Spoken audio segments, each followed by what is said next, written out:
हा अभंग दुर्लक्ष केला तर भाग्यही दूर जातं. सत्य आहे का? जय जय रामकृष्ण हरी. नाही पुण्य नाही पाप, नाही पुण्य नाही पाप, विठ्ठल ठेविसी हिशोब आप. नाम विसरलो ज्या क्षणी, नाम विसरलो ज्या क्षणी, तेव्हाच नशीब झालं ताप. भक्तांनो, हा अभंग ऐकताना तुमच्या मनात एक प्रश्न उठतो का? आपण खरंच देवाचं नाव विसरत चाललोय का? आपल्या अडचणीचं कारण कुठे आपली चूक तर नाही? आज मी तुम्हाला एक कटू पण अत्यंत सत्य गोष्ट सांगणार आहे. ही गोष्ट ऐकून कदाचित डोळे पाणावतील, पण मन जागं झालं तर भाग्यही जागं होईल. आपण रोज अनेक गोष्टींसाठी वेळ काढतो, पण देवाच्या नावासाठी वेळ काढणं टाळतो. हा अभंग फक्त गाण्यासाठी नाही, तो जीवनाची दिशा बदलणारा मंत्र आहे. या व्हिडिओमध्ये तुम्हाला कळेल, हा अभंग दुर्लक्ष केला तर आयुष्यात नेमकं काय बिघडतं.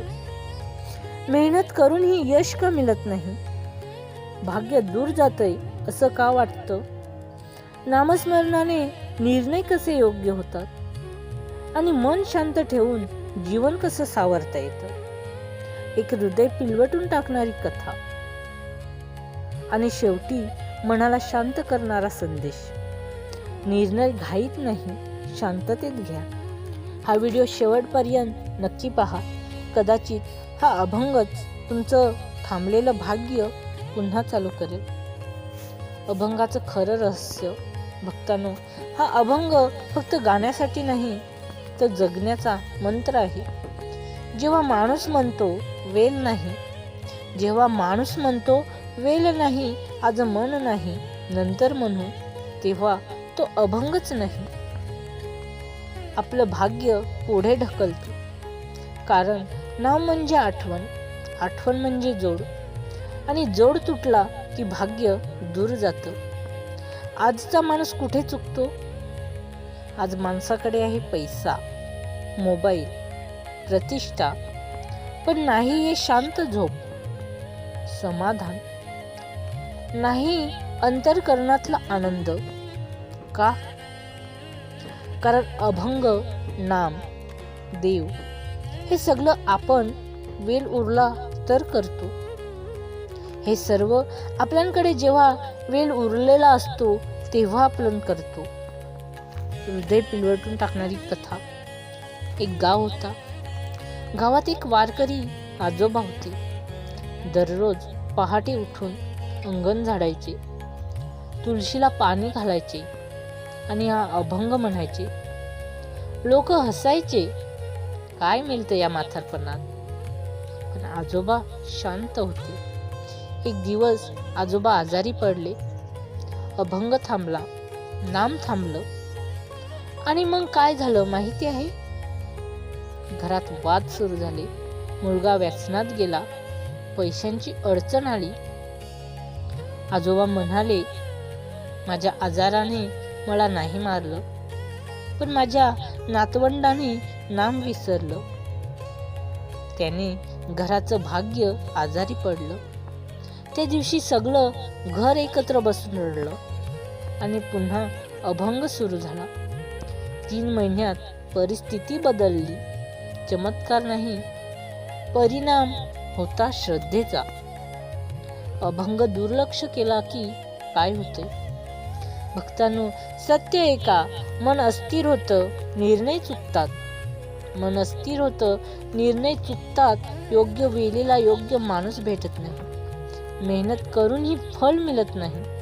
कारण देव तुमच्यापासून दूर जात नाही, पण तुम्ही देवाकडे पाठ फिरवता.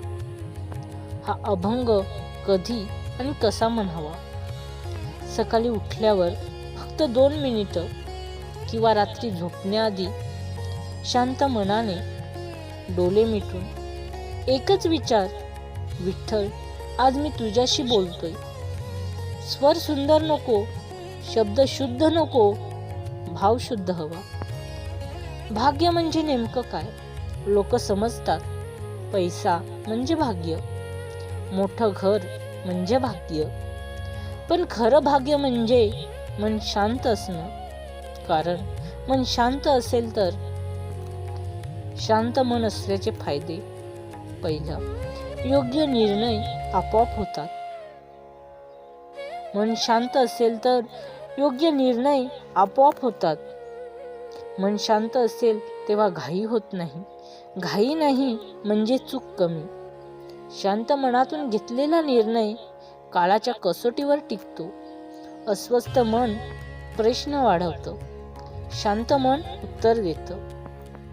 दुसरं, अडचणीतही मार्ग दिसतो. गोंधळलेल्या मनाला फक्त अंधार दिसतो, पण शांत मनाला संकटातही दिशा दिसते, अडचणीतही आशा दिसते. तिसरं, नात्यांमध्ये गोडवा वाढतो. चिडचिड कमी होते. रागावर नियंत्रण येतं. शब्द जपून बाहेर पडतात. शांत मन असलेला माणूस वाद टाळतो. माणूस जपतो. नातं तोडत नाही, सावरतो. चौथं, शरीरावरही चांगला परिणाम होतो.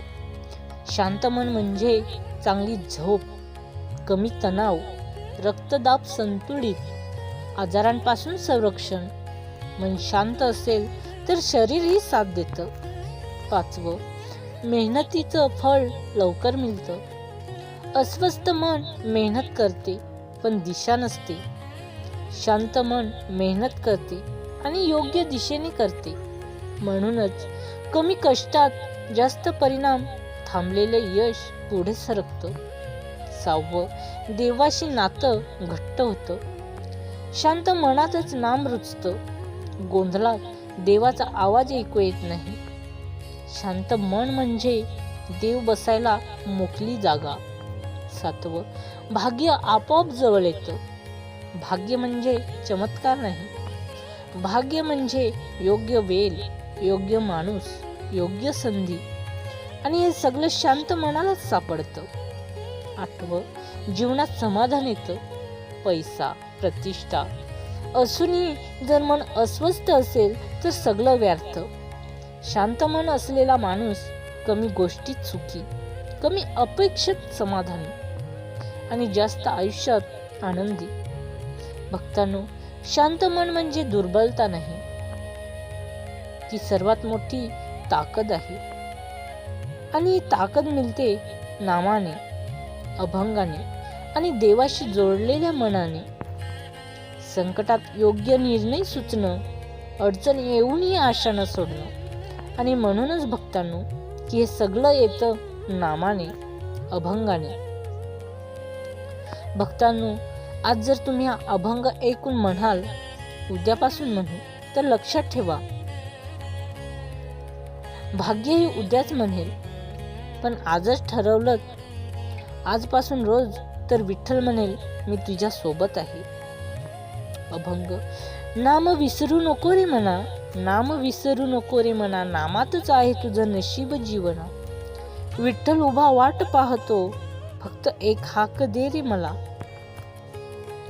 हा अभंग तुम्हाला भिडला असेल तर लाईक करा, कमेंटमध्ये विठ्ठल लिहा आणि सबस्क्राईब करून ठेवा, कारण इथे शब्द नाही भाव मिळतो. भक्तांनो, मिळूया लवकरच पुन्हा एका नवीन विषयावर, एका नवीन अभंगावर. तिथपर्यंत पाहायला विसरू नका सनातन धर्म माहिती, जिथे आहे भक्ती आणि माहितीही. जय जय रामकृष्ण हरी.